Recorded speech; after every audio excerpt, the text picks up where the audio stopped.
Live on Facebook, testing mark 1 2, testing mark 1 2. Live on Facebook, testing mark 1 2, testing mark 1 2. Live on Facebook, testing mark. Okay, so we are live. We are live on Facebook. Uh, Welcome, guys, to the Intellectual Property and Trade Nexus podcast. I'm your host, the RP and Trade guy, Tom Tombika. Today happens to be the 28th episode of the Intellectual Property and Trade Nexus podcast. And we are going to be viewing a documentary together. Uh, and this documentary happens to do with somehow related to the 9/11 terroristic attack that took place on the American soil, the bombing of the Twin Towers in New York City.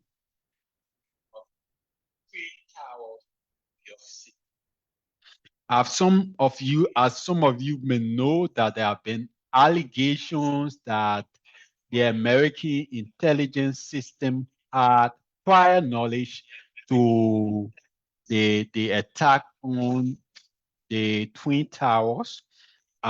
This documentary highlights some of the internal information uh, that were compromised and that led to the attack actually taking place in September 11, uh, attacking the Twin Towers of the World Trade Center. So this documentary is titled A Good American, and the Good American documentary is centered around an intelligent expert and professional that work in the American system, intelligence system, Bill S.P. Barney. So Bill S.P. Barney was the former head of the System Automation Research Center at the National Security Agency, the, the NSA of the United States government. So he was the head of this System Automation Research Center of the NSA. And so basically, the objective of this program at the NSA was to ensure that America moves from an analog system and transition and adapt to the digital communications and internet. So in showing that intelligence can be extracted from digital communications and the internet, because we have moved to a new stage in the world where the internet is where people communicate. The internet is where people interact.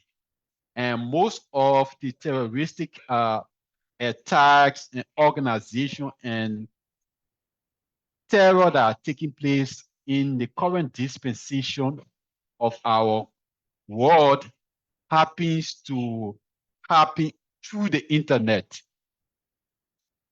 And so this program was established and led by Bill Barney, a very uh,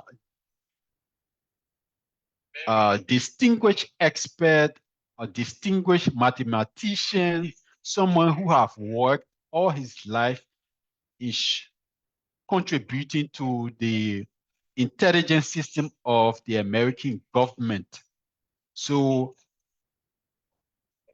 his mission was to move the American ensure that America was having the capability to move from an analog system where people were dealing with intelligence, from a system where people were dealing with hard material, papers, computer, and not dealing with computer, but files, and, an analog system that was not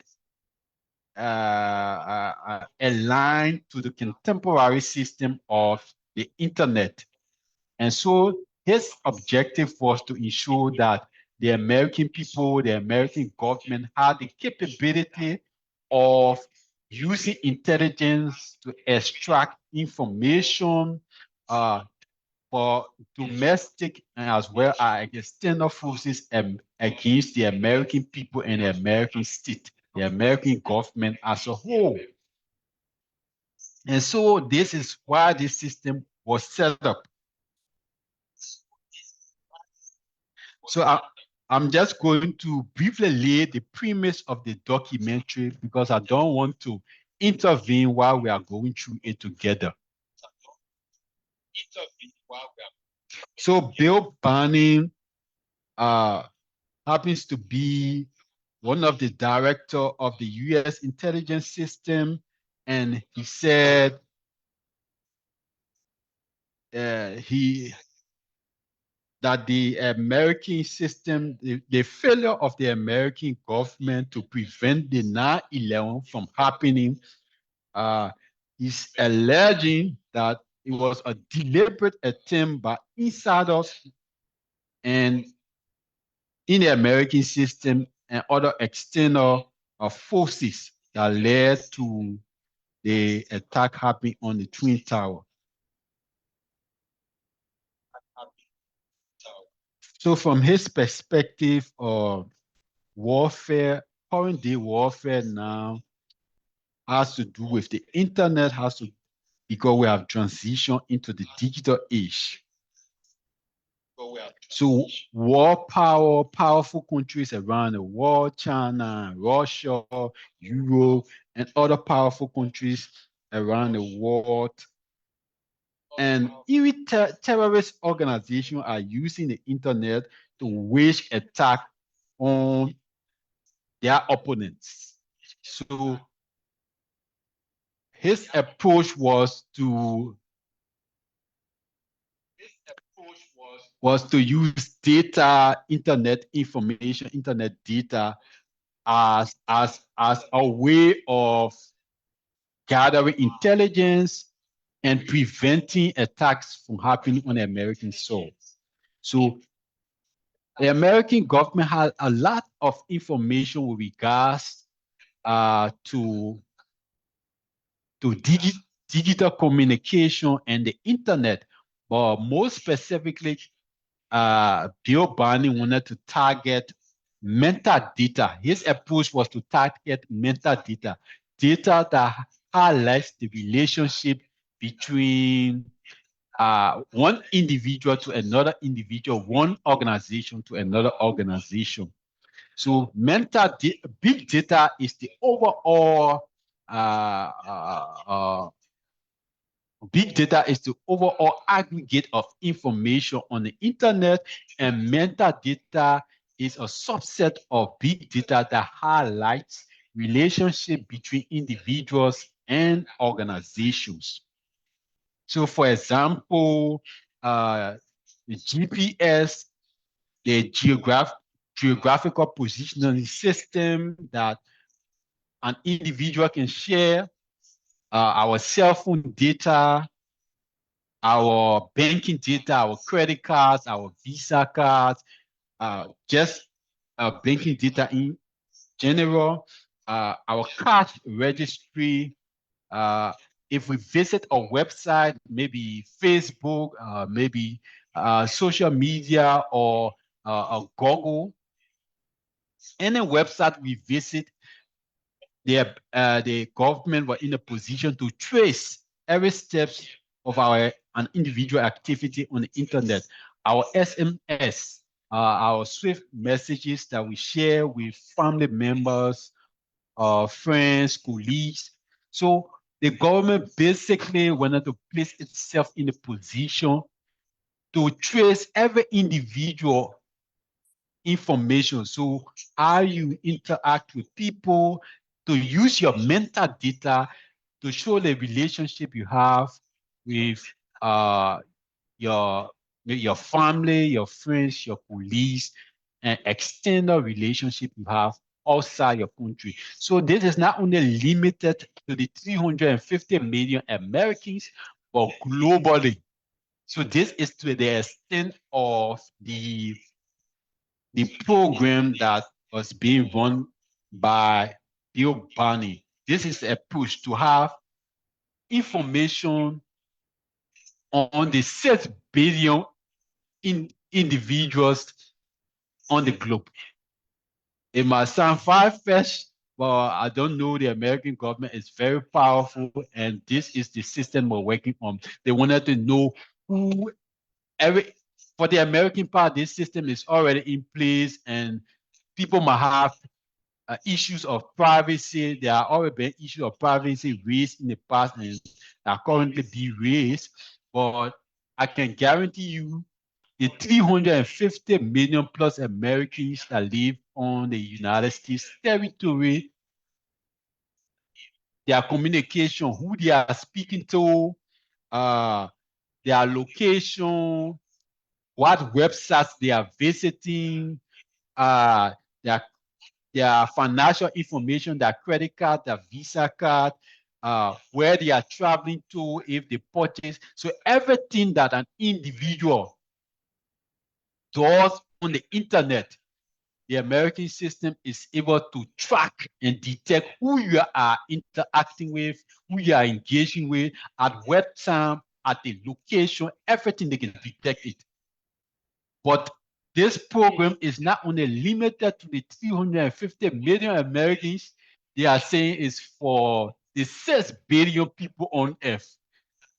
So this is this might sound far-fetched and unbelievable, but this is the capability of the American intelligence system. And this is the system that Bill Barney was spearheading and working on. And just to highlight that before the Twin Tower attack that took place in 9/11, the Twin Tower was previously attacked in 1993. So the first attack on the Twin Tower took place in 1993 when some terrorists went there with some vehicles, some trucks with a lot of bomb in it, and they blasted the place. But the damage was not uh, the damage was not to the extent that the Twin Tower fell. The Twin Tower never fell. They thought that if the bomb could blast the pillars, the foundation of the Twin Tower, the building was going to fail, but it failed. So in 1993, the attack took place. So the American people, the American government intelligence system had all this information, but still the guys managed to enter the system and bomb that two buildings, kill a lot of people and destroy a lot of properties.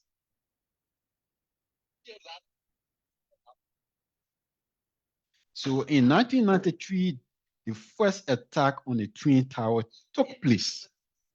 So the System Automation and Research Center, it was a specialized intelligence unit responsible for digital communications and internet, moving a national security agency from an analog to the digital age.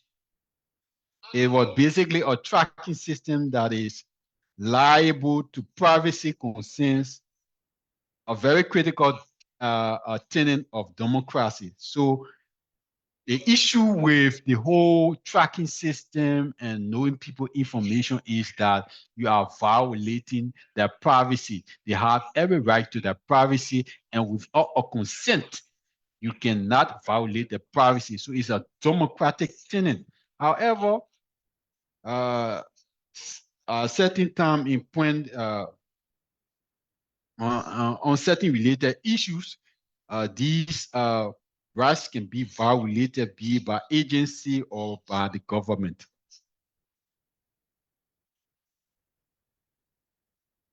So basically, this system was to highlight patterns of an individual digital behavior. So this was the work of Bill Barney, a former NSA director, former head of the System Automation Research Center. And this is his story.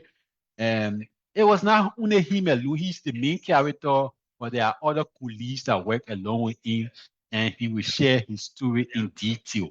So that let's go through the documentary together and have an experience and understanding of what took place. And the intelligence information that are in the American system that is less to be compromised before the second attack took place on the Twin Tower, the 9/11 terroristic attack on American soil. So let's go to the documentary now. Let me share here my screen.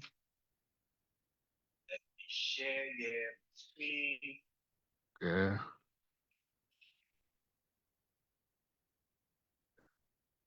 So this is the documentary.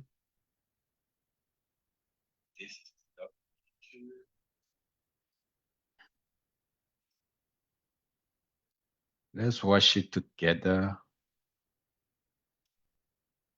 Watch it together.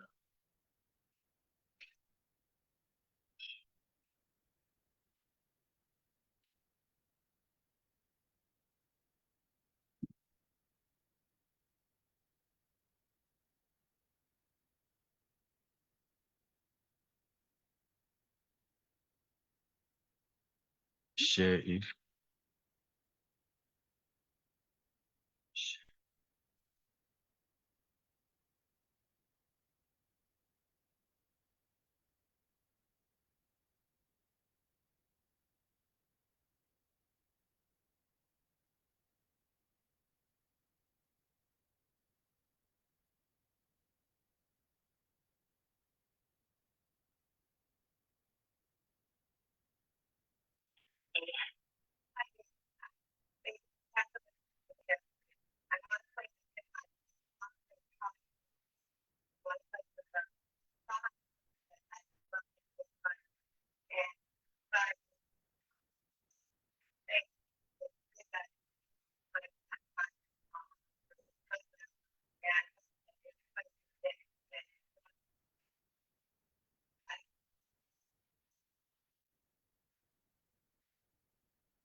Well, the images I saw, the ones that, of course, affected me the most were the people diving off the building when it was burning.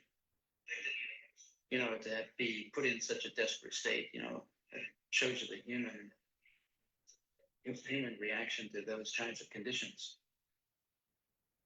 It just, it was just revolting.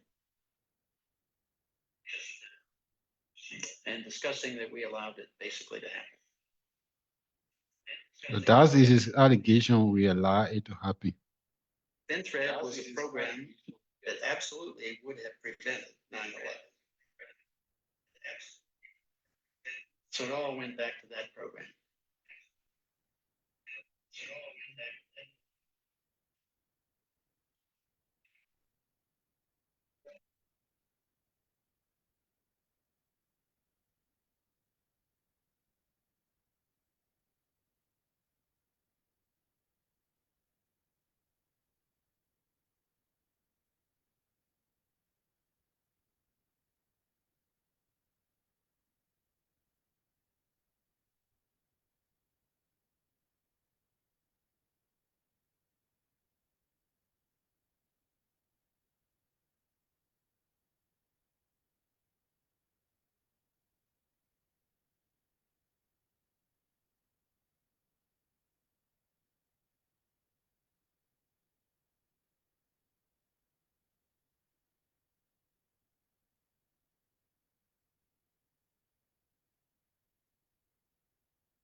committee, the first thing he said to me was, I need you to know that I would never deliberately commit suicide.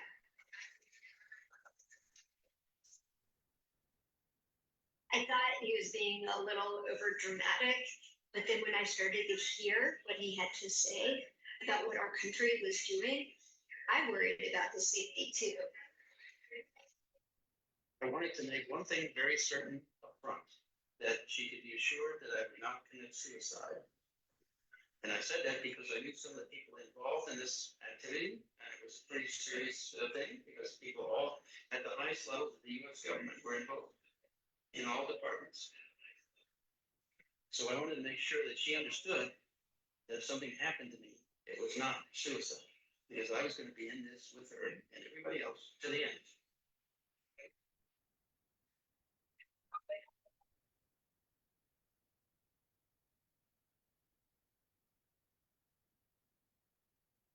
This is the title of the documentary, A Good American. And they are referring to Bill Banning's contribution to America and the intelligence system of the American government. This is the title of the documentary, A Good American.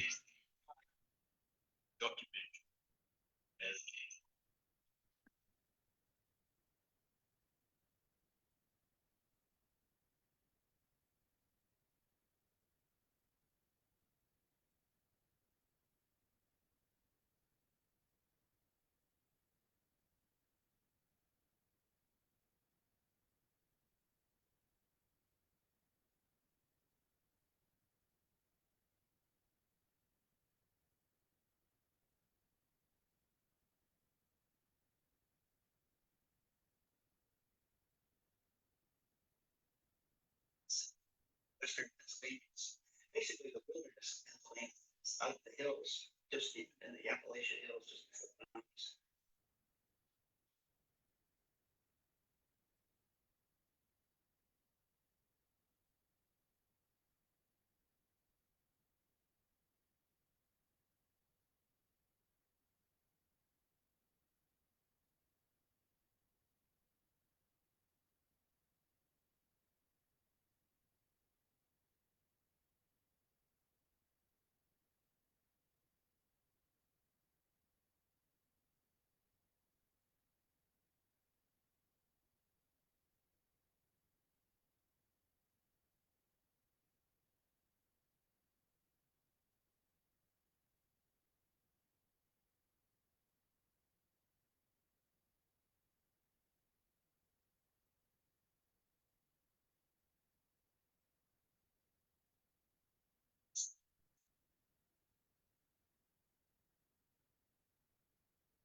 One time I asked him, I said, in your service in wartime, how many men did you kill?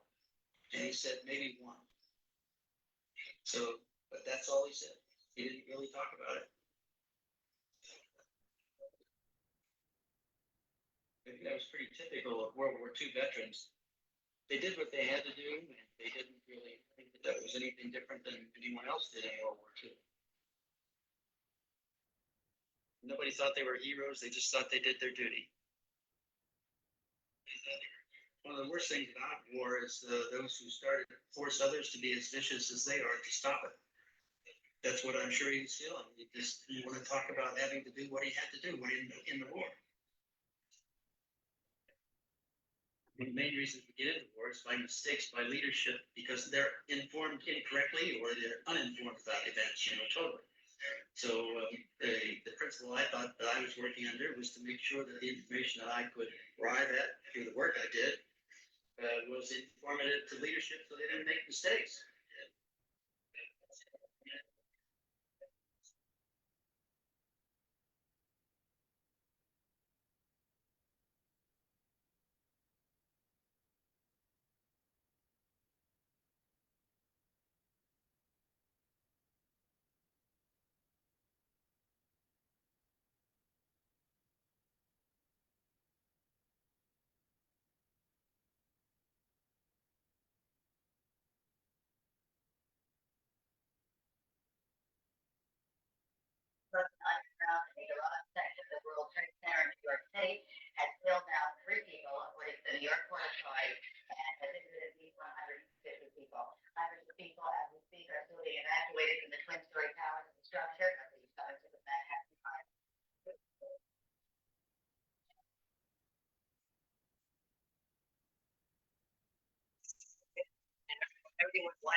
The first attack on the trade centers in '93, that was the first thing that woke everybody up in terms of the threat of terrorism.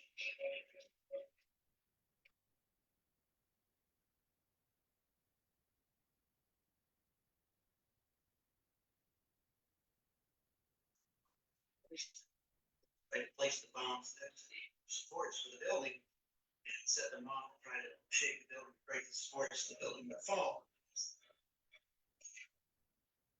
Technically, that didn't function that way, but it killed a lot of people, and CIA really did start pounding the drums across the entire intelligence community to go after the terrorists. That's what they did, they say.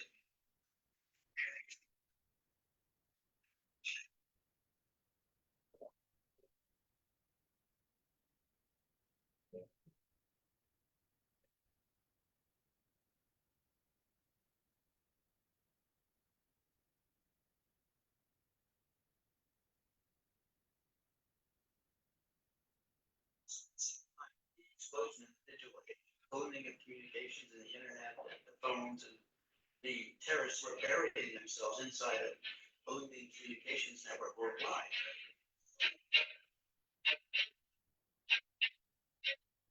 So we had to face that as a new technical problem that we had to solve to figure out who was communicating with whom and who the terrorists, and try to extract that information out of that flow of information.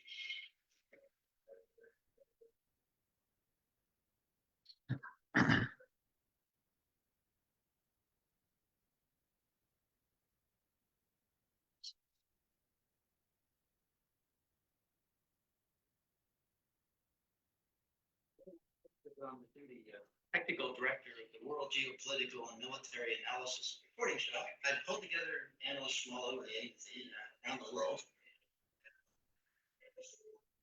I said, okay, we're going to start this little project here, and here's what we're going to do. We graph the relationships of everybody in the phone network in the world.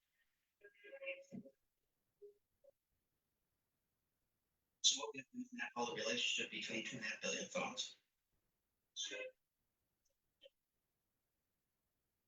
And somebody with access, you can't do that. And I said, why not? They said, because all the combinations are infinite. So I said, okay, think of it this way. At any instantaneous point in time, the numbers of the atoms in the universe are finite.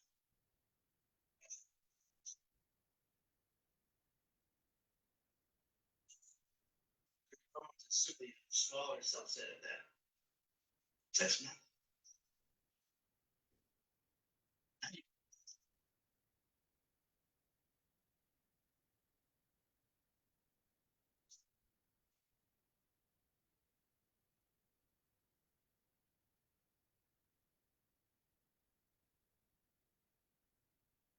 Of all the analysts I ever knew in my entire career, spanning from US Air Force to my career in NSA, Bill was by far the most astute,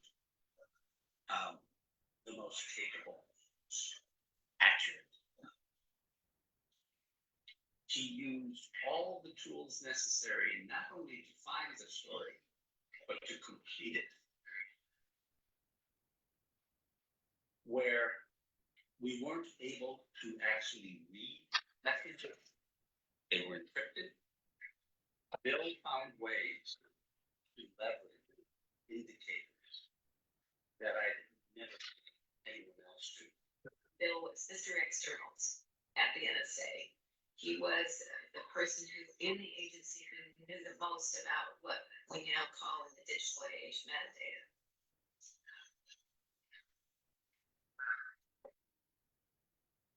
If something was encrypted and you couldn't decrypt it, you could still get information out of the external series. And that was Bill's forte.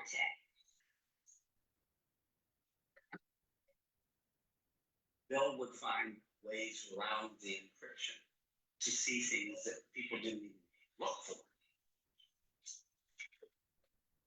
Able to work almost any problem, almost any challenge, and draw upon mathematics and other inherent analytical skills, and the willingness to be open and closed. He had a good BS detector and he could tell when somebody was blowing smoke. And he was the agency's best traffic analyst, bar none.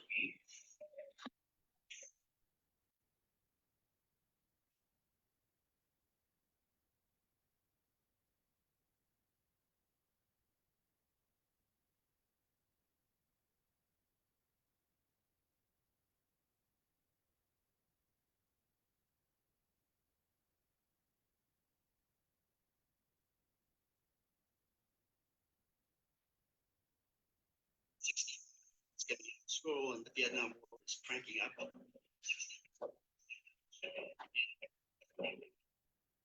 That was when we still had the draft. And so people were getting drafted out of my community. In their country, you're usually pretty good with a rifle.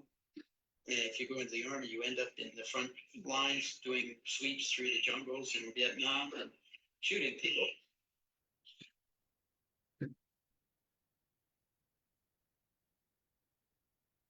I simply did not want to participate in any of that at all. I even stopped hunting because I didn't like to kill him. So why would I want to get involved with Vietnam? I had the option to volunteer for the Army to go to Europe. They gave me a whole battery of tests. And they Restart. said, really, I have to be for analysis. They said, hey, you're a prime candidate for the Army Security Agency. And they sent me to Turkey.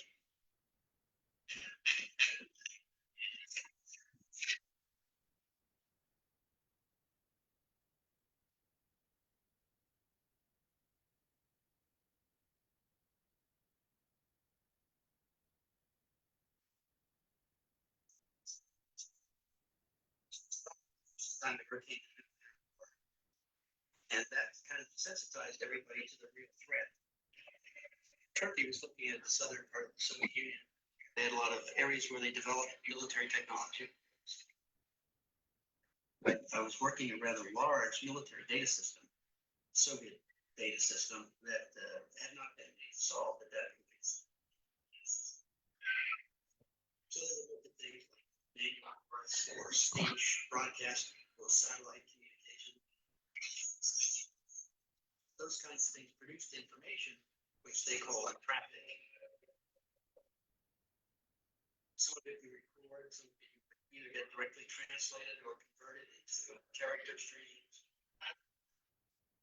Some continuously encrypted data, which you may read, but you can get durations, things like that. It was probably 20th of the Russian military. So I was looking at a small segment of it, trying to develop the techniques that were necessary to see into what they were doing.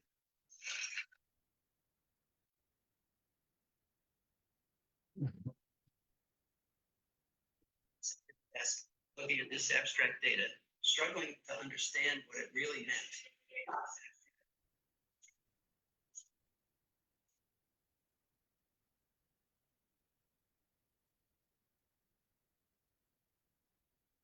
So it's going through there, it became clear to me that there were mathematical patterns involved.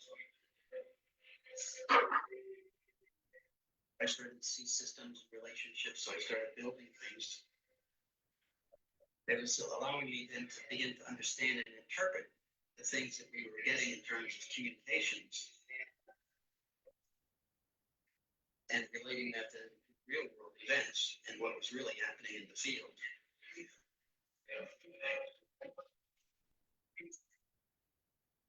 When I got to that point, the whole thing started to fall in place, and so then you reconstruct the entire system, their entire system of command and control and everything they were doing.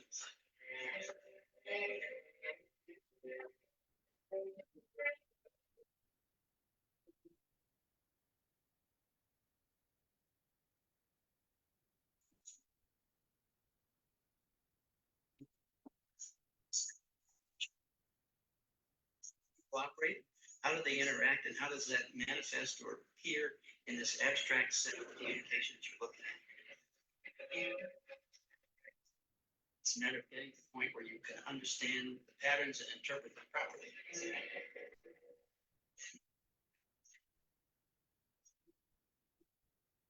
When you sit there and look at a problem like that, and then you can see the pattern and the break. That's exhilarating. It really is. Which is basically what we call metadata analysis now. Nobody seemed to be doing that. So that ended up NSA requesting me to be reassigned to NSA headquarters. I got a letter from what we termed God in February '67.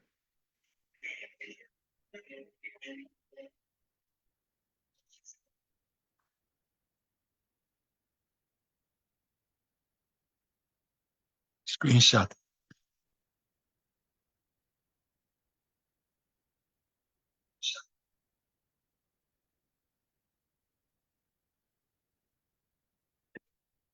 Just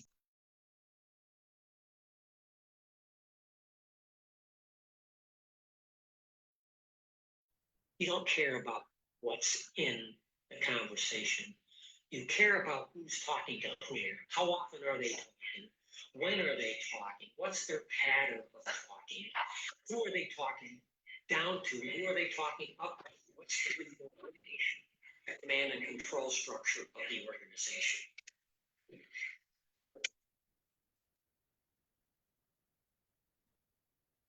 in May of '68, I got transferred into the current reporting shop. In the early summer, Screenshot. the Russians started training an exercise along the border of Czechoslovakia. I started looking at the communications they were using. Screenshot. And that's where I started to pick up some very small number of unique things. That was different from Screenshot. So I started to capture that.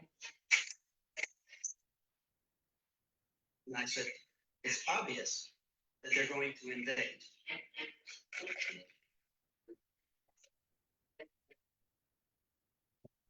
It was only 2 days later that they actually invaded.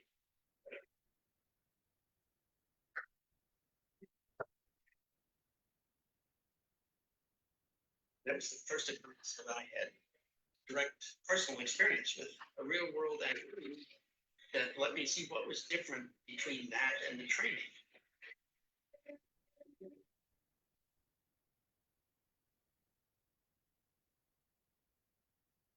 That gave me the idea what were the real warning indicators of impending action. The real warning indicators that were on their files.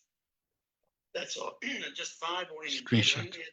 They had maybe 100 warning indicators on the list, but none of them meant anything. The 5 that were real weren't even on the list. Okay, so I had my 5, and the rest of them are meaningless to me. So I simply watched for those 5.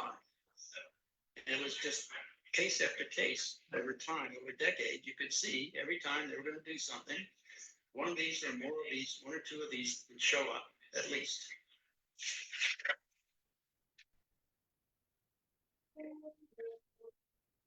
And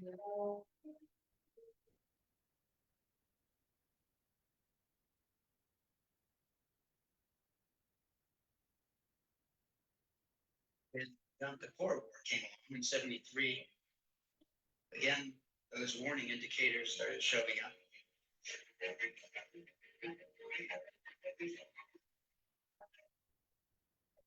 And then again in '79 with Afghanistan. That's about a week before that invasion. It was very close to the Christmas holiday. So at that time, I said, well, they're going to go in and close to midnight Christmas Eve because that's when everybody's going to be asleep in the free world. So, and that's exactly what they did. I was off by an hour.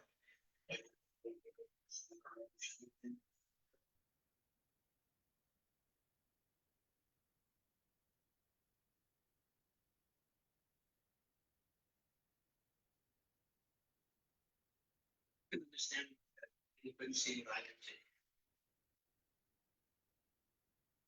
I didn't look at that understanding as anything more than just a greater understanding of people and how they operate.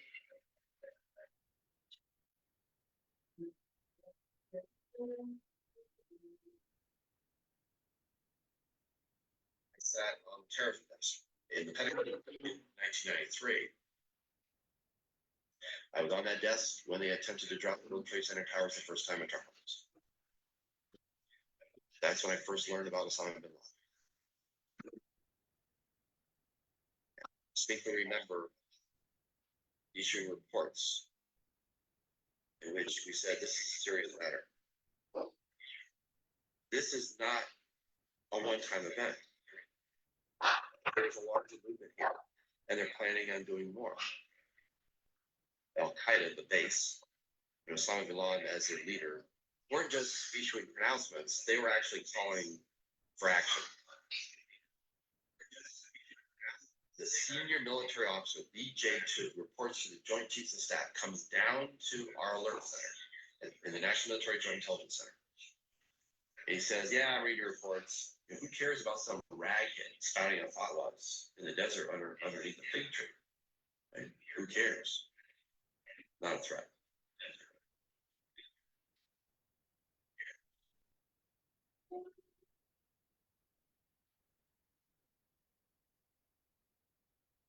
Security agency traditionally has been one of the most productive of U.S. intelligence agencies.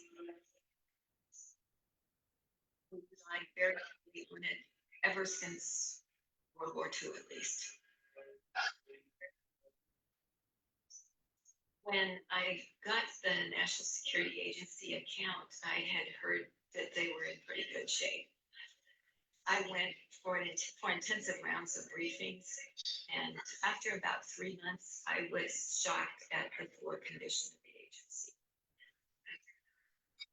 We were very ill prepared for the digital age, but National Security Agency management continued to think that they were the best in the world and had the best technology, that because this had always been their reputation.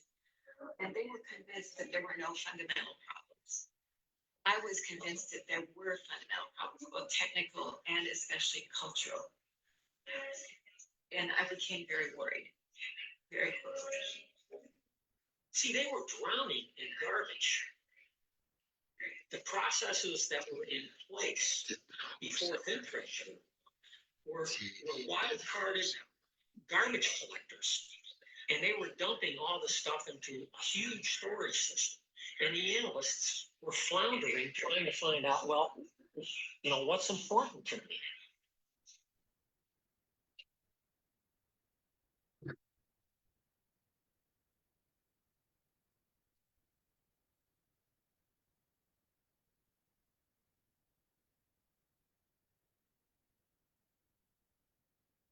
FinFET was our way of trying to address the digital age. It was a question of being able to manage the volume of data. The terrorists are using all the cell phones, all the landline phones, all the internet connections to communicate. So the new Cold War, if you will, was the worldwide explosion of the digital age. The NSA took the different perspective that says, let's just collect everything and then we'll have our analysts figure it out later. The problem is once they collected everything, the analysts couldn't figure it out. There was too much. They couldn't get through it every day. Their database pulls and they've got hundreds of thousands of returns. Well, you could not get through it. You're burying your analysts with meaningless data.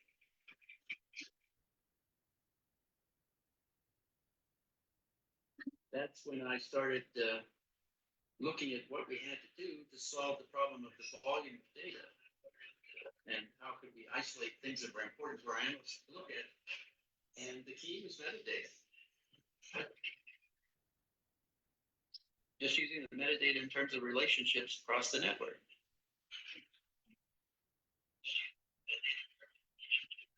So you don't have to look internally at the content, you look more at the relationships of the people communicating or organizations communicating in the world. So that's where you can see into large amounts of data carefully, effectively, and pull out data that's relevant to targets you want to analyze.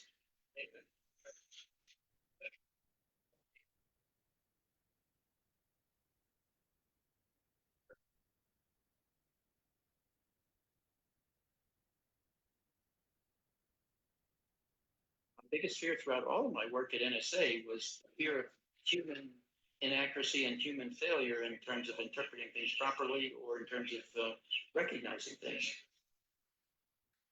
I felt that that process needed to be fully automated as much as possible so that the information coming in was untouched by human hands.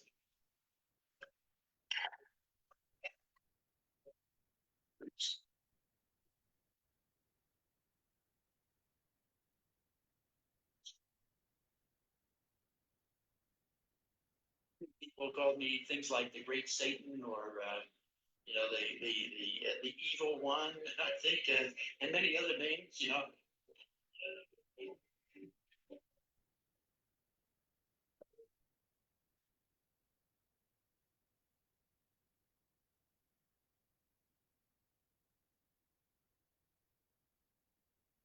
But whole groups of people that didn't want to talk to me or be involved with me because they felt if they did, they would lose their jobs.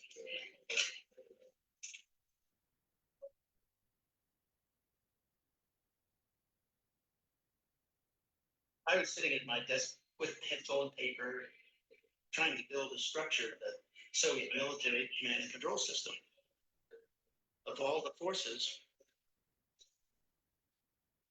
In order to do it, I needed a little help from the cryptologists.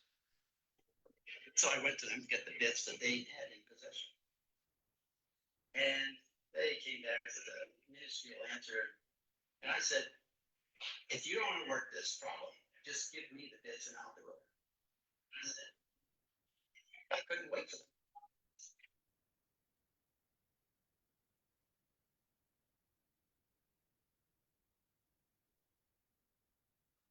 Missile to be fired. Takes no more than 30 minutes to go from one continent to the other.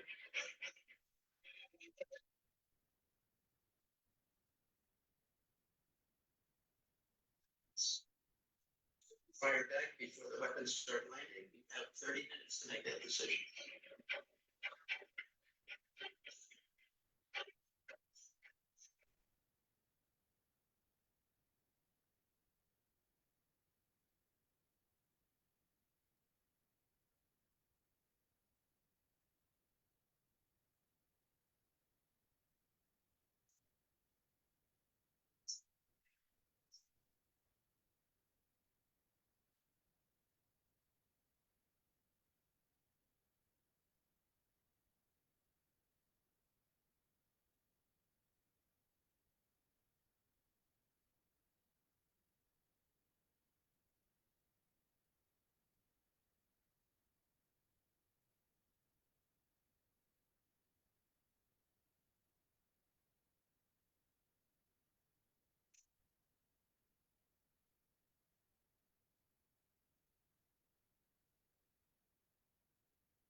For the longest time in my career there, let me say, I was trying to work, this is probably the order of 13 years, I was trying to work with the computer people because I wanted them to do certain programs that would assist me in what I was attempting to do.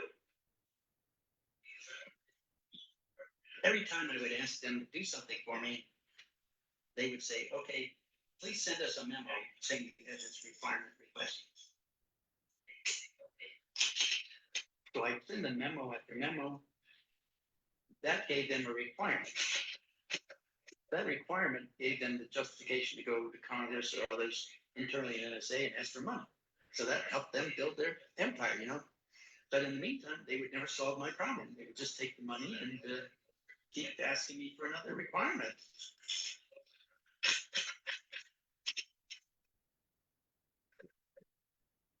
Sometime in 1983, miraculously, this PC came up on my desk. I had a friend who was probably the best C language programmer at NSA. His name was Bill too, and I said, Bill, hey, what do you think we could do with this PC? If I could get an algorithm together, do you think you could program that into this 2-disk drive 64K RAM PC?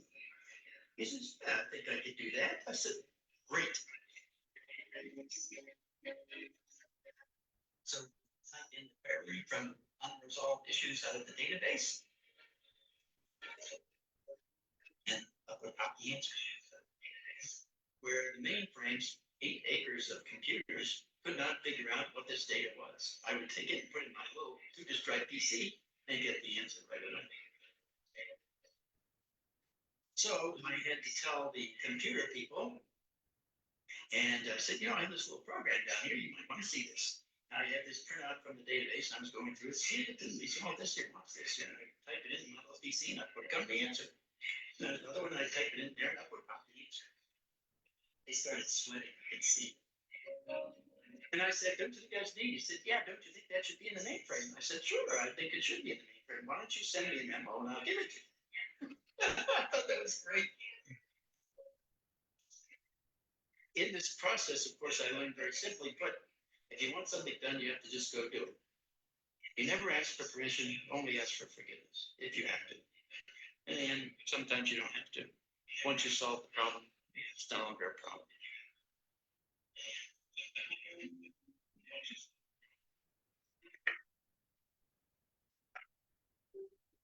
My philosophy was very simple. If somebody says that something is impossible, that's something you have to do.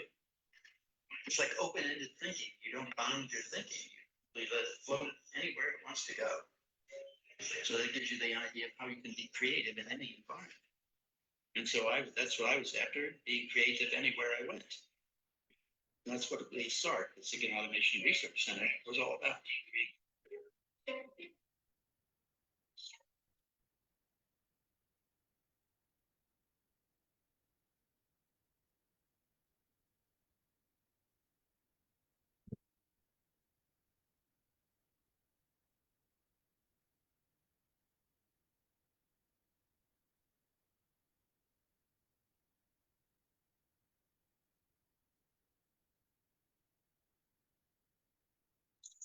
This organization, about a dozen people. Bill Binney was one of the co-founders of that, and Loomis was the integrator. Kurt Levy at that time was like a business manager and analyst, and they had other support people as well. And they had a few contractors. The SAR prided themselves on having a very small team that was very creative and flexible. They didn't want a lot of bureaucracy. They had so low a profile that when I asked for a briefing from them, the management didn't even know about them. They had to scramble to find out who they were. They were kind of hiding until they had clearance. It was an extraordinary organization. And Bill used the algorithm brain. He was the crypto mathematician behind the algorithms of what became known as Syntron.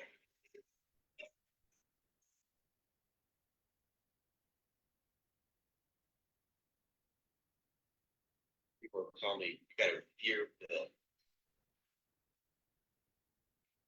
And the reason you fear Bill is he's like this super crypto mathematician. And if there's anything wrong, he'll shred you. So I end up calling him up. We made arrangements to meet, and I end up showing up in his office one morning. Spent a couple hours with him, and it was immediately clear within the first 15 minutes that we were going to hit it off really, really well. Because the entire first part of our conversation was all mathematically based. The thing that Bill loves most is math. As soon as anybody raises anything mathematical, his eyes literally light up, he perks up and he starts talking about it. You know, he just loves math. And it's wonderful that he found his profession, the thing that he was really meant to do. The beauty of math is that it's an attempt to structure common sense and consistencies in the universe. That's all it is. There's no chaos. There is nothing that's infinite. Everything is structured. And it's just a matter of finding that structure.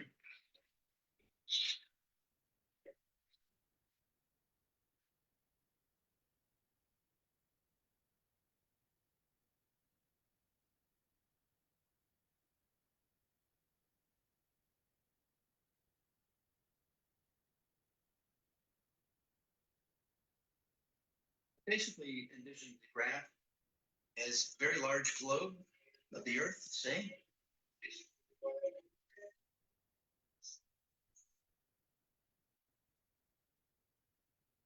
Total of about 7 billion nodes in it, or dots.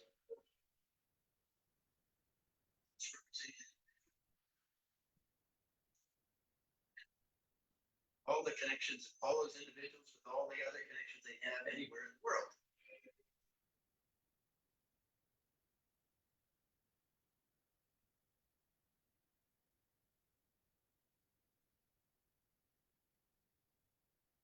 So,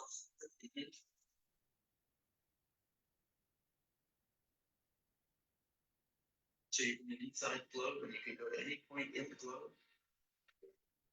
Look at any given point to see the relationships they have with all the other dots in the globe.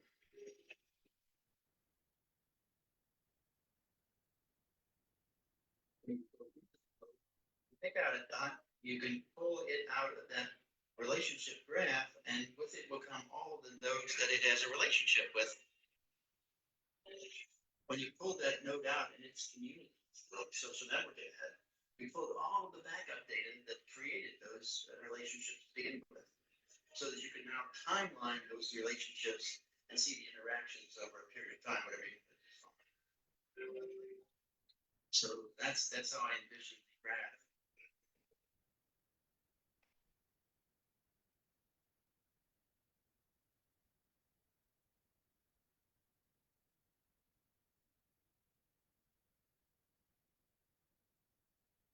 My interest was in making Bill Binney happy. Bill Binney is a traffic analyst. So my focus was really in creating the metadata for him that he could do his traffic analytics in. You can extract an awful lot about a person's life just by looking at metadata.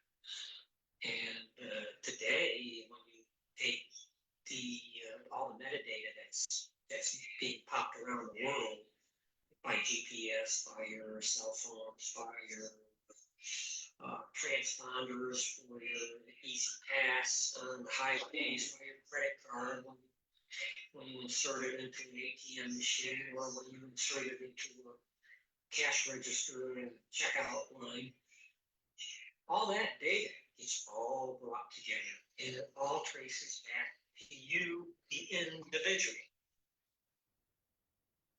Doesn't matter what you said in an email, or what website you went to, what you downloaded. What matters is what pattern your digital behavior is taking, and what fingerprints does that leave of what you've been up to.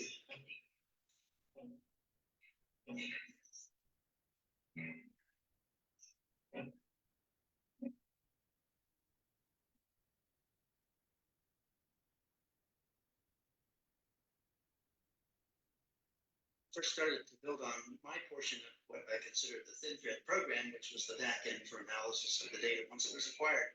Ed was doing the front end, doing the sessionizers, getting the data together and assembling it for me to look at.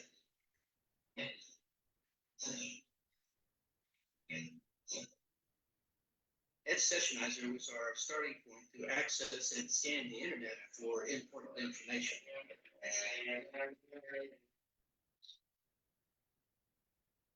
I was convinced that the internet was the new way of communications for terrorists and criminals, and we knew at that point that some of them had been moving that way.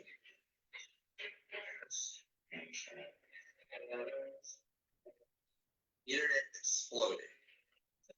The NSA was actually playing catch up. They were so way behind the time. NSA management seriously considered, no kidding, as to whether or not they would actually give people email technology. And the reason is that we don't know what they're going to send them to. no secrets worth knowing on the internet. It's all open. It's not secret. There's no effort. We want real secrets. We don't. Internet, you can't have a secret internet.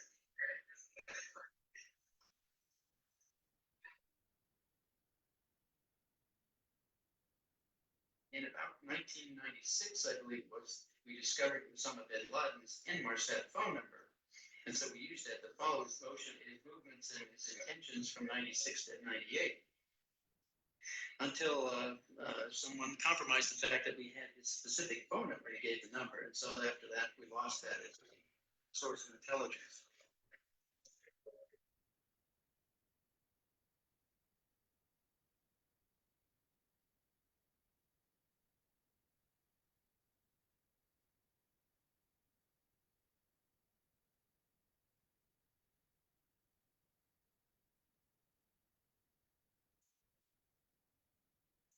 Blasts today, which exploded just minutes and 450 miles apart. Those explosions set off at the U.S. embassies in Dar es Salaam, Tanzania, and Nairobi, Kenya, were clearly a part of someone's war against the United States, although it is still unclear at this hour who our enemy is. There was smoke and debris everywhere. We immediately left the office because we didn't know what had happened, and there were people laying around. Everybody that we came to covered as well. We're joined now from the White House by U.S. National Security Advisor Sandy Berger. Was this a failure of U.S. intelligence? Well, the investigation is going on. I don't believe that's the case.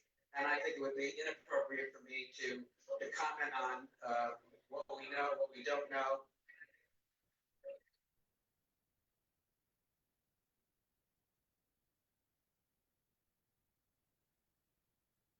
August of 1998, we successfully got our sessionizer running at the fiber optic rates.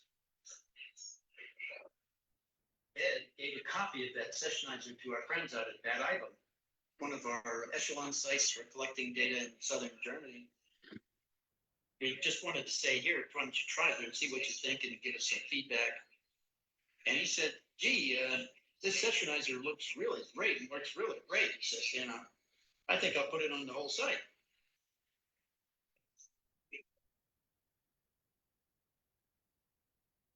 They put it on their system Friday night. And they did that. It started producing so much information and feeding it back to NSA that by Saturday morning it was about to crash the entire storage system inside NSA.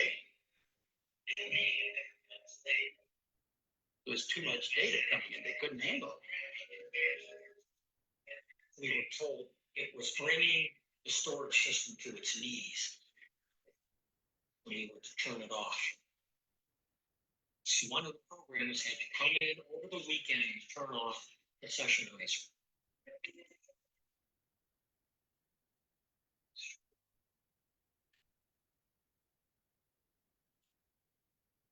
This particular test clearly showed that there was so much more data there.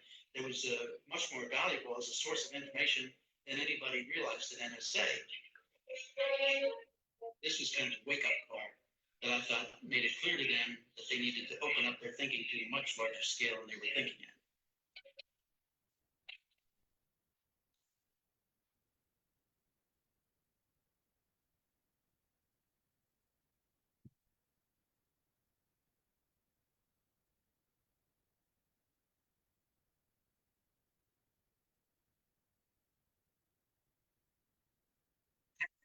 That's it.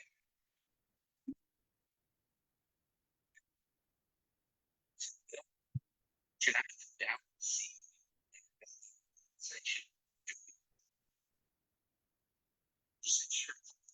Un minutis.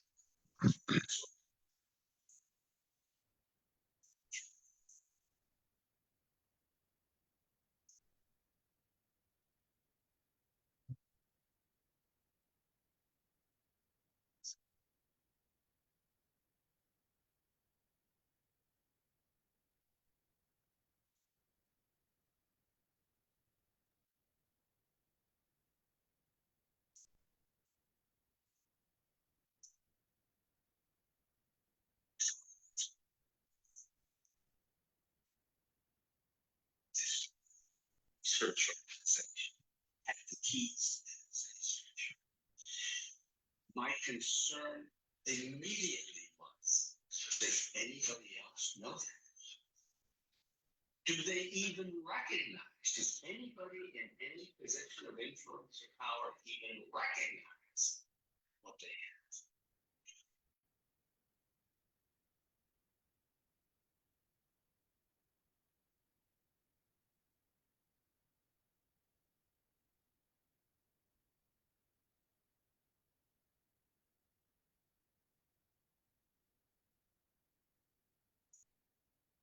Technology.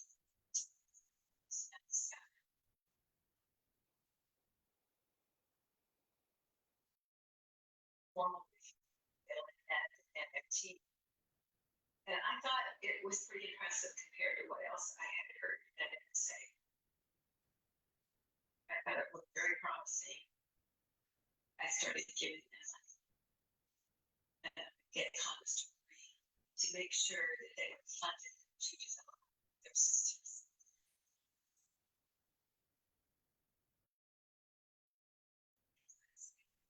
Agency was committed to update digital electronic technology. They had not started it yet. And even up in analog systems, there was this failure to update it. Once you get digital data, you get these high capacity pipelines of this performance. So it was going to be essential that there was some way to pick out the targets out of this, some way far better than a keyword system that NSA was using.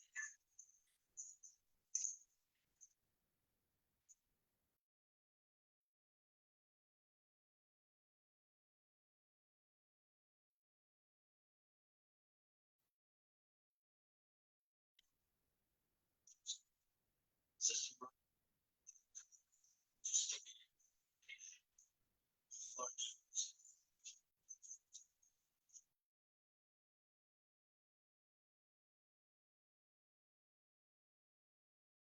Something into the breath.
It's not compatible with the democracy. That's simply this stuff is not compatible.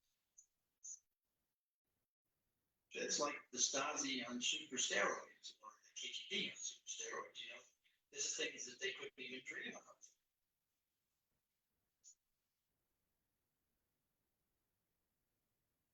That's where people say we have to do something to protect the individuals here, and especially those who are innocent of any wrongdoing whatsoever. There's no reason to even have this data about them.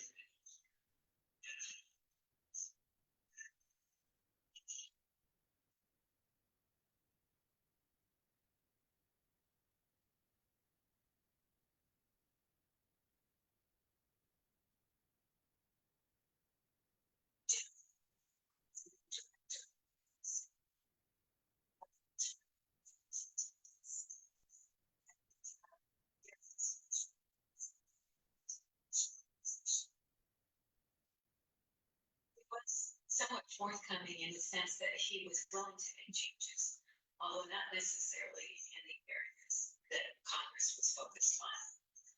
And he was a very fast talker. When he would brief the members, he would talk very rapidly kinds of similes and analogies and everything that left you scratching your head while he plowed ahead, and he would get by with a lot that way. A lot, I think the members, it's been really difficult in that topic to understand to begin with. The members and it does. When Michael Hayden came in as director of NSA, one of the first things he said was NSA was going deaf and blind. So he created the NSA Transformation Office, the NTO. A friend of mine became the chief of the NTO, and he realized what we were doing with thin thread, and he thought that was great. So he sent his deputy down, said, what can you guys do with $1.2 billion? Well, he offered all of a sudden $1.2 billion was flabbergasting, you know, it's kind of hard to deal with. We've been operating with just a couple $1 million.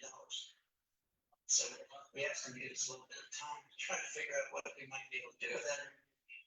So when he came back in, he said, we could upgrade the entire world. Everything in the world and everything back here in the United States. But in the process, we could only spend maybe a little over $300 million to do it. So he said, that's really great. A few days later, he comes back down. He says, you guys did such a great job with 1.2 billion. Now I want you to do with 1.4 billion. Very shortly after that, my friend in the NTO was replaced. He was basically fired. And they proposed a program called Trailblazer. That was a multi-billion-dollar program that was going to be basically outsourced and run by contractors and developed by contractors.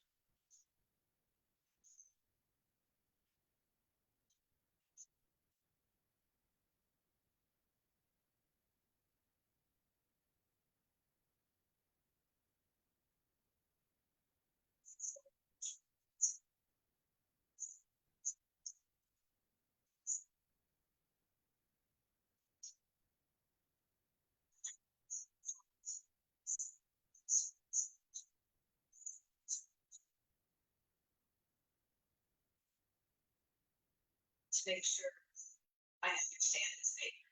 So what I understand, to modernize digitally, what we want to do is start your analog system and evolve that into a digital system by putting out one part at a time, upgrading it. And it's a yes, that's exactly. And I said it's an on-start.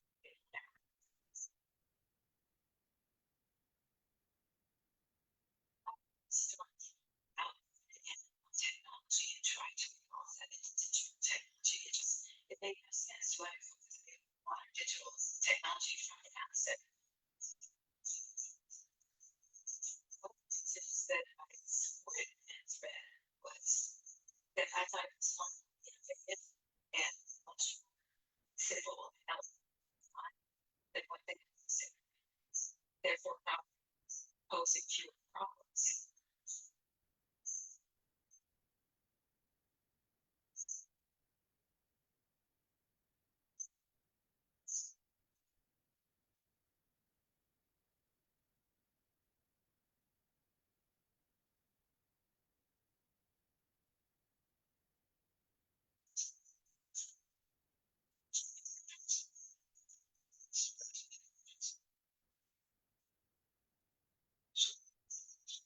Building protections.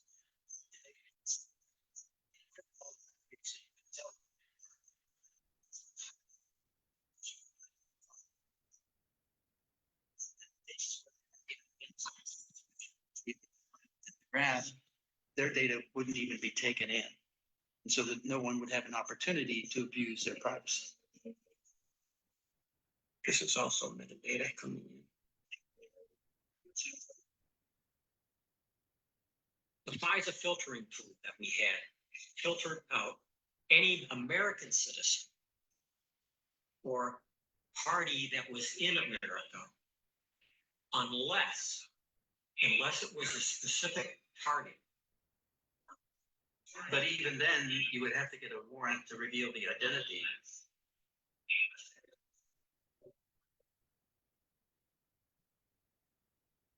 by 2000, we had it all connected and everything together and running from one end to the other. In 24 hours a day in 3 different sites. Focus on Asia. The only sites that agreed to cooperate with us were those sites that were known as research sites.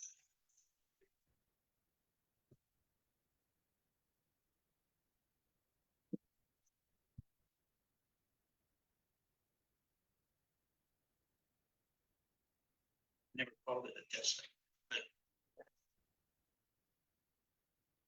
I mean, they were existing sites. And they were producing intelligence from that for a long period of time.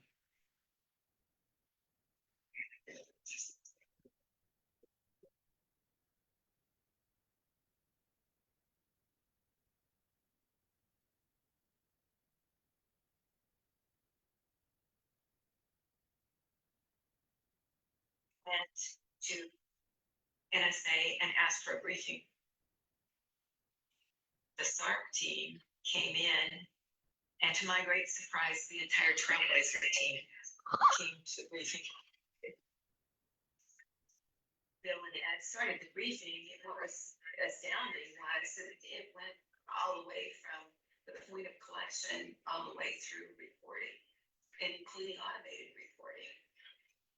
So I turned to the Trailblazer people, are you going to incorporate this into Trailblazer? Wouldn't this help you? And they were pretty much non-committal and stony-faced.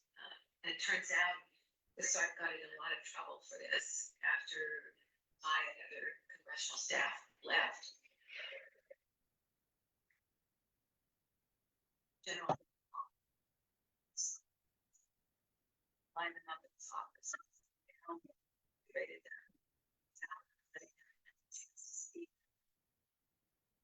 Then issued a diagram telling the entire NSA that once a corporate decision had been made, that they were not to undermine it with Congress. In other words, they were to cover up any adverse information. It was to me an absolute clarion call to keep Congress in the dark. I thought it was very brazen.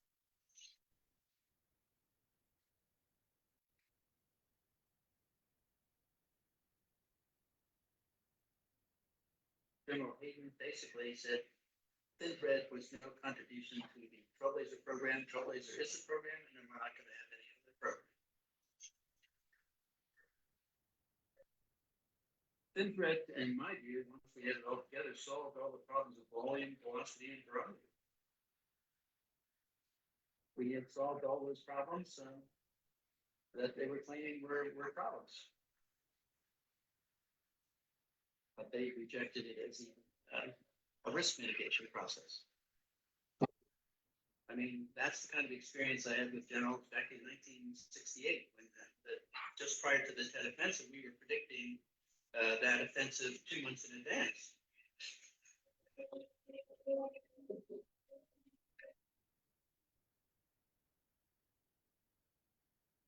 So people came on an activity in Vietnam, and they said that they were preparing a major offensive that would go from the Delta all the way up to North Vietnam. And it was all reported to all the major commanders in the field, as well as the Pentagon and everybody. But nobody in position of authority paid attention to it. General Westmoreland was again saying to the people in the United States that we were winning. We're watching the situation carefully, and I am confident that any further initiatives can be planned. I basically looked at that as the philosophy of the arrogance of power. They felt they had so much power that they were invincible.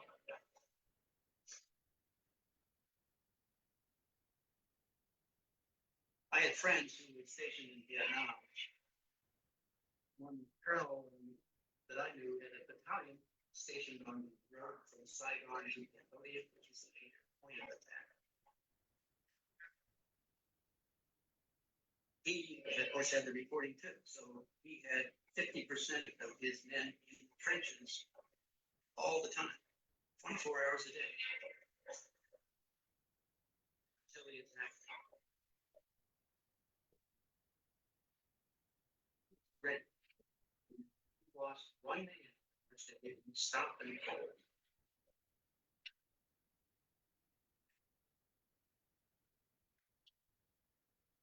The problem was that all the forces on either side of him had fallen back because they couldn't hold their position on the line, because they weren't ready. They didn't listen to the intelligence. So he had to eventually withdraw.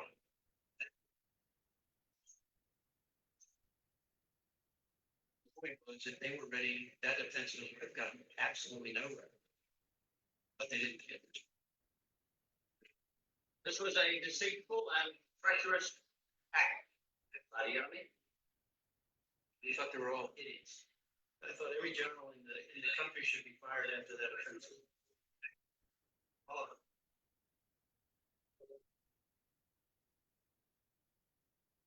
They should have been drummed out of service. I mean, we got rid of generals and all that during World War II for very similar kinds of negligence. So I don't understand why we didn't get rid of them then. In terms of Americans, I think there were a little over 2,000 lives lost in offensive. That doesn't count if you were wounded.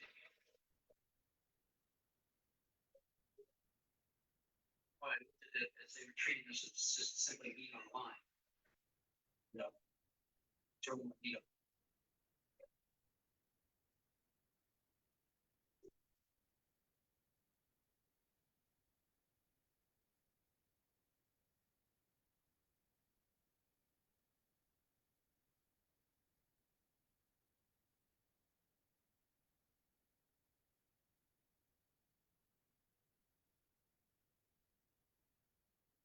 Begin our special coverage tonight with the latest on the terror attack against the U.S. guided missile destroyer Cole.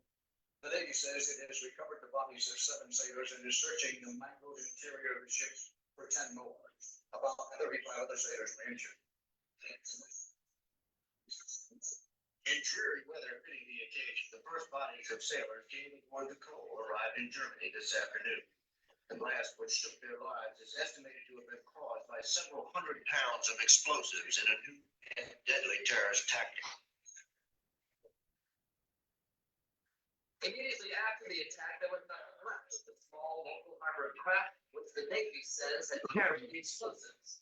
Despite instability in the immediate region, the strategic port of Aden has been used as a refueling stop for 2 years, and the Cole was on a heightened state of alert. But there was no defense, it seems, against suicide bombers in a small boat.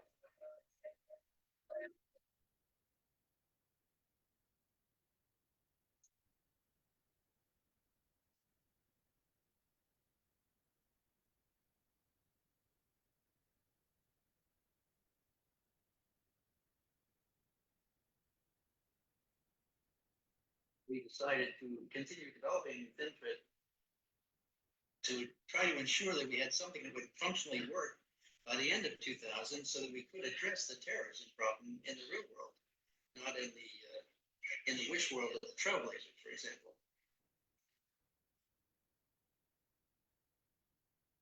That's when I went to our terrorism analysis center and said, okay, what sites do you have that will that produce any meaningful information for you to analyze the terrorism targets around the world? And so they gave me a list of 18 sites, and so I took that as the target set to go against terrorism. And then I came in November of 2000 and made a proposal that we do a deployment of FinFET to those 18 sites starting in January of 2001. But it came back rejected. So I don't know exactly who rejected. I assumed it was the chief of SID, Maureen Dickinson. She was the 3rd person in rank in the agency. There was the director, the deputy director, then.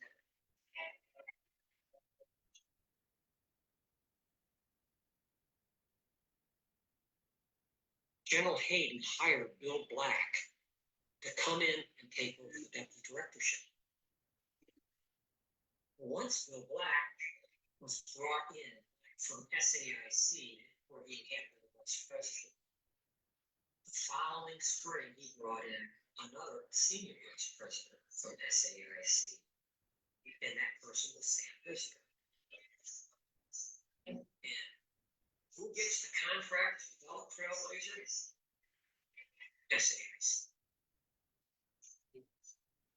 What's wrong with this picture?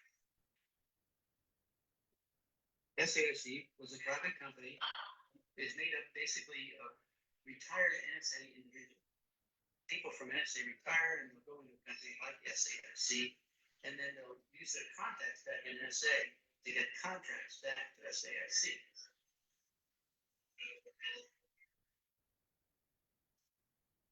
So when Sam Visner came in to take over the NSA Transformation Office, the first thing he did was to call me to his office. So I went up to his office to talk to him. I went in there, the senior developer for the Trailblazer program is there. And the first thing Sam told me, he said, I do not want you breathing thin thread to anybody again. And the reason he said that, of course, was because we had already set up an appointment to bring Charlie out. He was the senior collection officer for the intelligence community, so he had a lot of influence. So I asked him if he wanted me to cancel that appointment. And he said, no, don't do that. You go ahead and finish that briefing. I said, okay, I'll do that.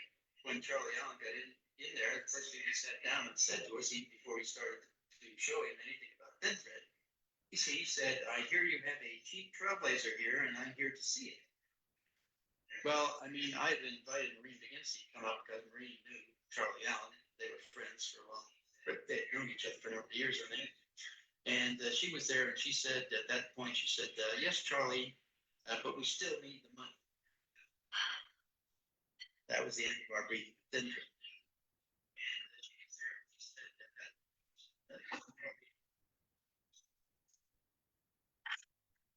On August 20th of 2001, Maureen Baginski called me and asked to speak with me and Bill Binney at 4:30 in the afternoon that day. And she said to meet her in her office. And Bill and I went down to her office, and it was in this meeting with her that she advised us that she was terminating thin thread. She said her decision was made because she had to decide whether or not she wanted to make 6 people unhappy or almost 500 unhappy. So she chose to make the 6 people unhappy. So her decision was what I basically call happiness management.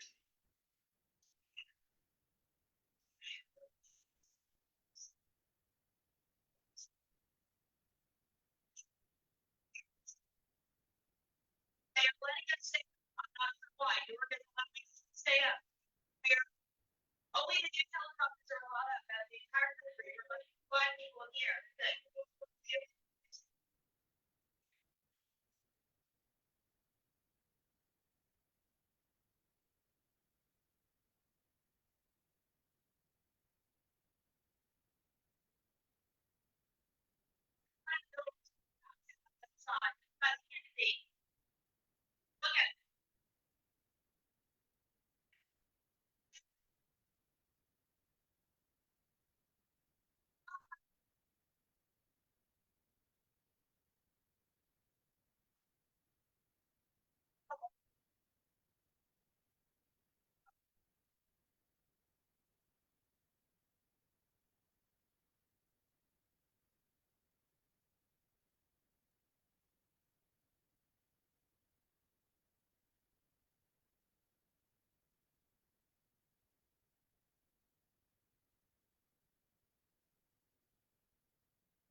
I'd taken my father-in-law to the eye doctor for an examination, so I was sitting in the waiting room watching television while he was getting examined. And that's when I saw the first plane hit the tower in New York. And immediately that said to me that we as an agency had failed to get warning of this terrorist attack.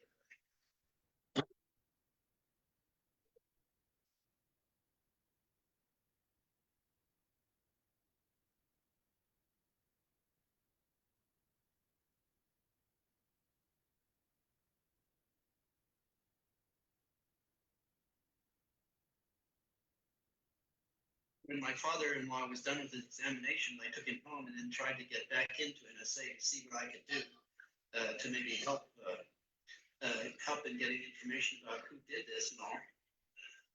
And they wouldn't let me back in simply because the director Hayden had sent everybody who was necessary for the job. And so the guards were keeping everybody out, so we couldn't get back in that day. So the day after 9/11, I came in dressed like I was going to sweep the floor. So the guards let me in. Otherwise, they would have kept me out then too, because that day General Hayden ordered everybody out of the building too. So when I got in there, I went up to the SARC, and while I was in there trying to look at the material on my computer, my contractor, president of the contractor group that I had working on ThinThread, came over to me and said that he'd just been in a contractor meeting with Sam Visner. And in that meeting, Sam Visner told him that he said to him, "Do not embarrass large companies. Do your part, you'll get your share. There's plenty for everybody." And he also said that Sam had said that we could milk this cow for 15 years. We began to go out to the workforce. And I would accompany Marine because the workforce took this extraordinarily hard. People would ask her, "What are you going to do?" I still remember her saying, 9/11 is a gift to NSA. We're going to get all the money we need and then some.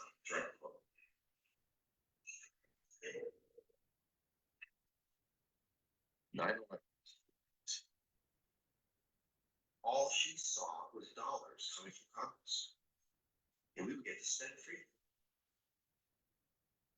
It was not what we were supposed to be about. It wasn't about making money. It was about protecting the country and the free world. It wasn't, wasn't how big of an empire we could build or how much money we could make. It was just sickening.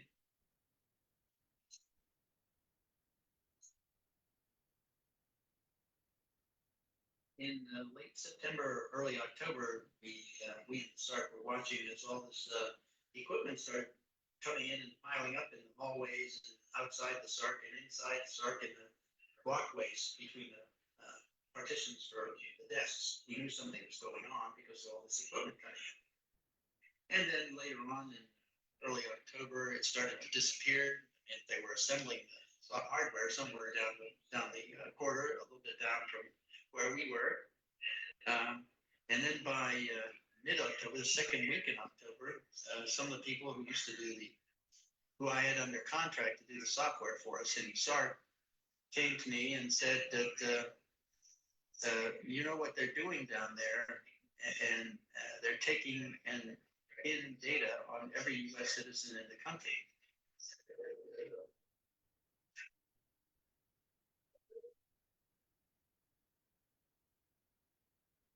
To do the spying on U.S. citizens, they had to use the only software that managed large-scale operations, which was the software that I put together, which is the back end of ThinThread, the part that does the graphing and the management of information indexing to the graph. And one of the first things they did to make that process work efficiently, of course, according to them, was to remove all of the encryption algorithms we put into it to protect the privacy rights and the identity of U.S. citizens or any other citizen in that database. Well, I mean, after I was told that they were pulling in all this data on U.S. citizens and basically graphing relationships of every US citizen that uses the telephone or anything electronic, like, it was clear to me that I had to leave the agency. I couldn't stay there, so I had to get out as fast as I could. Bill, Ed, and Kirk became so disgusted with all the resistance they were getting and with some of the personal attacks on them, I think also, that they decided to take an offer to retire at the end of October. And they told me that they planned to do that. Our last breath at NSA was October 31st, 2001. Halloween day, kind of fitting.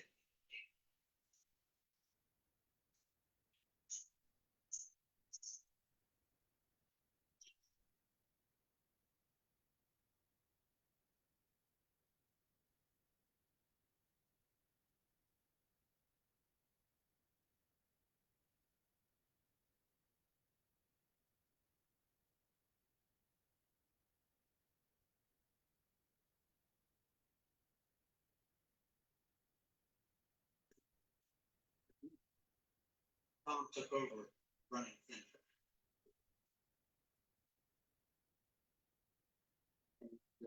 He said, well, let's take the software in FinThread and run it against the database that we've accumulated inside it, said, to find out if there's any information we have left back that we should know about, but didn't.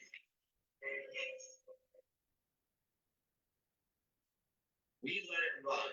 It was somewhere around 24 to 36 hours. I remember a program manager coming back with the initial results. And then we just devastated. We discovered critical intelligence, Al Qaeda and associated with intelligence that had never been discovered by NSA. They didn't even know they had it in their databases.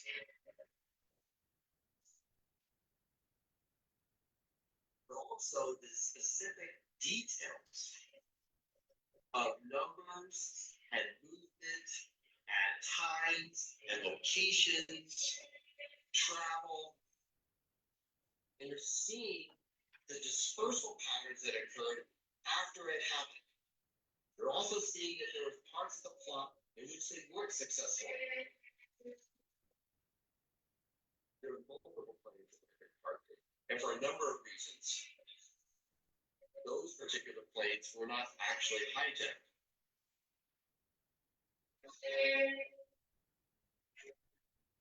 You can imagine the horror of realizing what had not been discovered and the confirmation of what was known, sitting in these databases.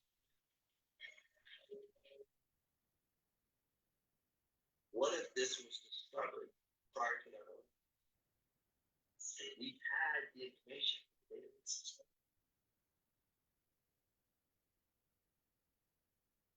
NSA's response? Completely shut the program down.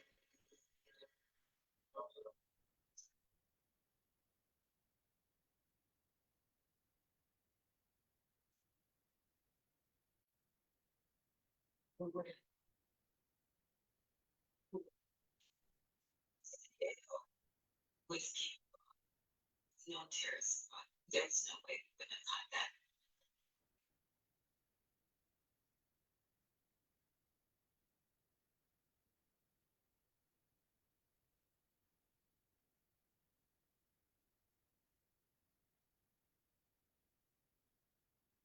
I left NSA, we formed a little company, a consulting company, we called Entity Mapping LLC. We decided to try to bring the concepts of FinThread Screenshot. to other agencies of government.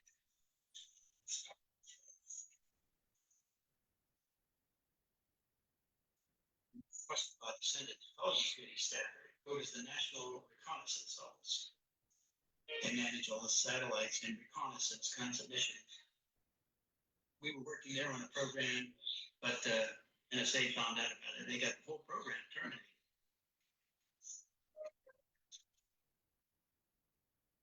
And then custom border detection, they got us fired from that one. Bill and Kirk were just infuriated that every time we went to get a contract with a promising customer, at the last minute, it'd be shut off. It happened with INSCOM, it happened with the Pentagon, it happened NRO, it happened with CIA. We are stopped at each one of those, even though we are successful. Including one where we were given a set of data and asked to analyze, even though NSA had already analyzed it. We found extremely valuable material in that data where NSA had not. We wrote up a report, sent it up the chain. A senior executive in that agency said, "My God, these guys are going to embarrass Michael Hayden and the people of the fort. We have to stop this program." And it stopped immediately. We were told, "Stop work, don't do anything else." And they proceeded to dismantle the computers that we were working with and the data that we had discovered, and all of the intelligence was wiped off the disks.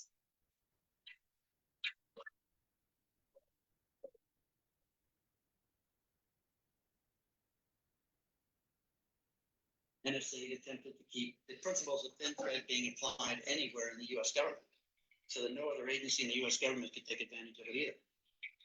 So in essence, they wanted to keep the US population and the free world's population vulnerable, which is what they did. And that's why we filed the BOD IG complaint in September of 2002 against NSA for corruption, fraud, waste, and abuse.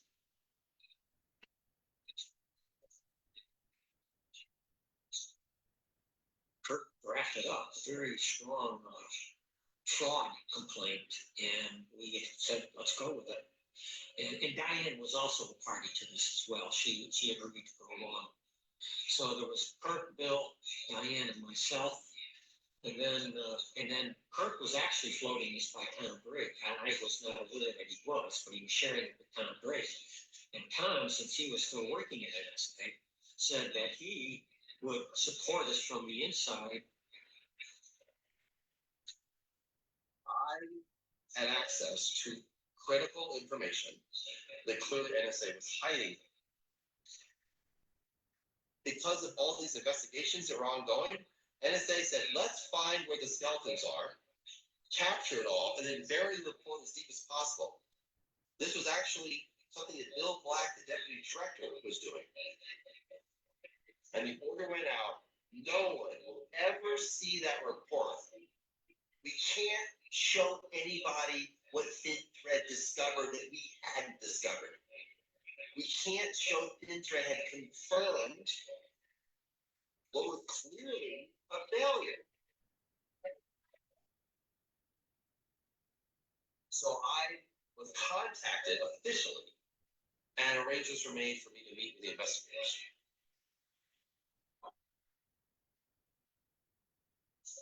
And so the DOD's office took that investigation on with about 12 investigators, and it took them about 2.5 years to do it. They finally published their report in, I think it was January of 2005. And at the time, about 98% of it was redacted because it was so damning to NSA.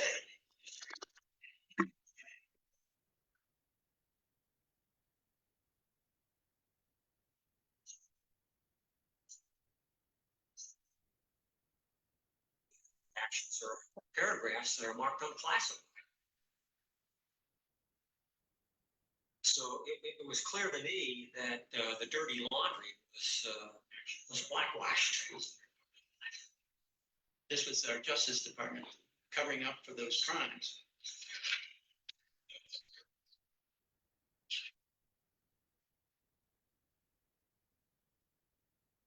In 2005, Trailblazer was declared an abject failure, having wasted billions of dollars.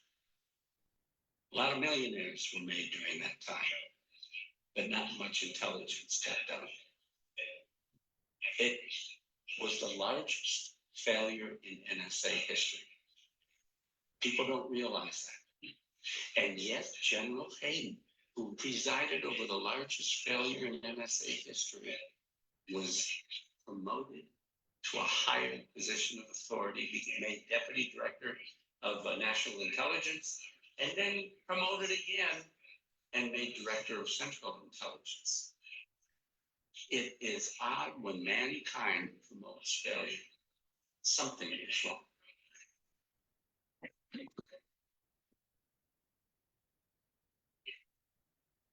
On the 26th of July of 2007, the FBI decided to raid 4 people. That was Kirk Wiebe, Ed Loomis, Diane Rourke, and myself. So they fabricated evidence to get a warrant signed by a judge to go in and raid our houses and take our material. Specifically, they were after all the material that was related to thin thread.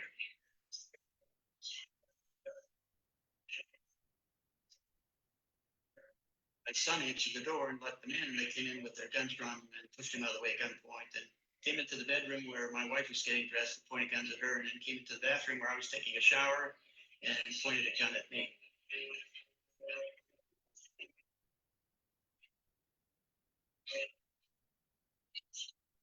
First, by the time I heard them, it sounded like they were going to break down the door.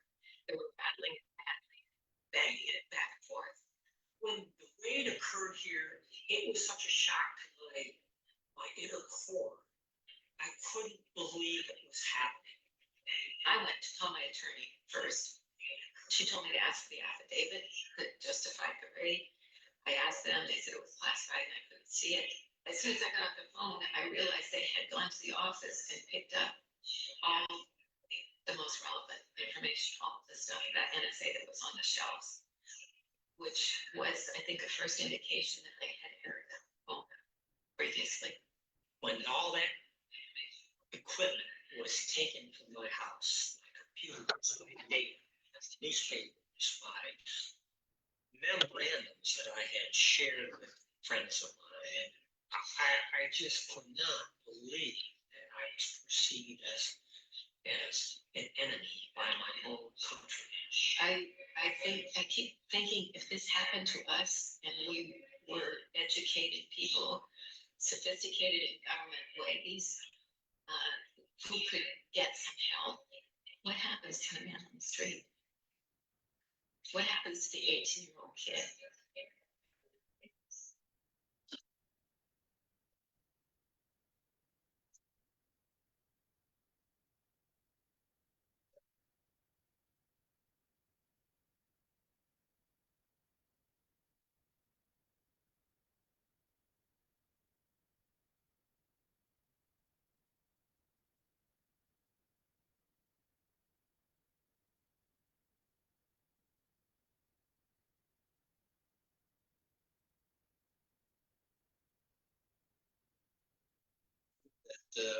All the things that we were doing as a result of that 9/11.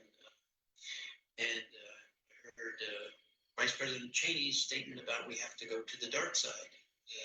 I looked at it as a total destruction of our society, and we lost all moral standing in the world as a result of going to the dark side. It was just still is.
So this brings to close this episode. A good American Bill Barney. So with any of guys looking forward to see you shortly, hopefully not tomorrow, but Monday. Hopefully Monday we'll have another episode. So thank you for following. Thank you for liking, sharing.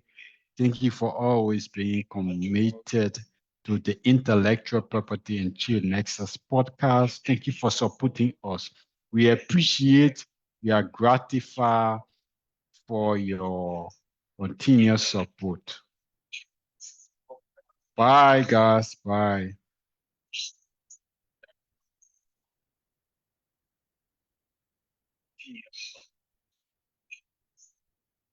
Bye, guys. Bye.